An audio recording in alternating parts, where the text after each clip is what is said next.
In a cozy little town full of cheerful houses and smiling sunflowers lived a boy named Jackson. Jackson had a magical bright blue t-shirt with an orange super pocket that could create anything he imagined. One night, as Jackson was playing with his toy trucks, he heard soft crying. How strange! The sound seemed to come from right under his bed. Jackson was afraid, but the curious boy knew he had to investigate. He tiptoed to his dad's room, his little heart thumping with excitement and fear. "Daddy, I heard something crying under my bed," Jackson whispered. Together, holding a flashlight, they went back to Jackson's room to check. Dad pointed his flashlight as they peered under the bed. Two big, round, teary eyes stared back at them from the darkness. The eyes belonged to a small, trembling monster who looked more scared than scary. "I'm Gobbly from Monsterland. Please help me," the monster cried. Gobbly was sad. Monsterland, his home, was in trouble. "Our fields aren't growing food like they used to," he explained with a sniffle. "All my monster friends are hungry." Jackson thought for a moment, his mind racing with ideas. He knew exactly what to do. "Daddy, let's help with my super pocket," he exclaimed. His dad nodded in agreement. Reaching into his magical pocket, Jackson thought of something big and strong. With a whoosh, he pulled out a gigantic, colorful monster truck. "Hop in! We're going to Monsterland!" Jackson announced. Together, Jackson, his daddy, and Gobbly climbed into the monster truck. The truck roared to life and plunged right under the bed into a swirling portal. They were on their way to a fantastic adventure in Monsterland. The monster truck zoomed through the portal, twisting and turning through a tunnel of bright colors. They finally arrived at Monsterland, a place filled with wonders and friendly monsters. But the land was not as happy as its inhabitants. Their first stop was the empty fields where fruit trees once stood.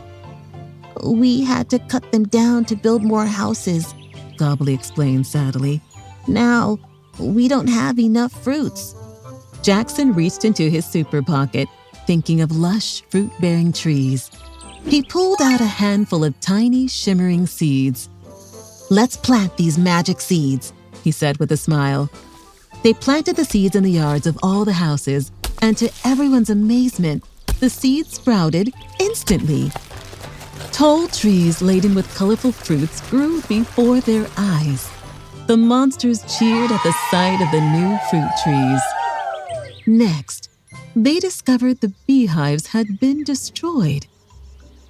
"Bees pollinate our flowers, and now without them, our plants can't grow properly," a worried monster explained. Jackson knew exactly what to do. Reaching into his super pocket, Jackson pictured a safe and happy home for the bees. He pulled out a beautiful, buzzing beehive, complete with friendly bees. "Here you go, little bees." Jackson placed the hive gently in a flowering field. The bees buzzed happily around their new home as they flew from flower to flower, pollinating them. Soon, the flowers turned into fruits and vegetables, bringing more food to Monsterland. The monsters clapped their hands, delighted by the sight. Their final challenge was the polluted rivers, which no longer sparkled and had an unhealthy glow. "The rivers got dirty, and now our water isn't safe to drink," Gobbly explained, looking worried. Jackson peered at the murky water, deep in thought. He reached into his pocket once more, imagining something to clean the water. With a flourish, he pulled out a magic water filter, sparkling with a light of its own. "This will clean the rivers," Jackson said confidently.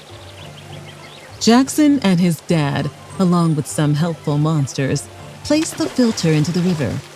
Slowly, the water began to clear, turning from murky gray to a beautiful, clean blue.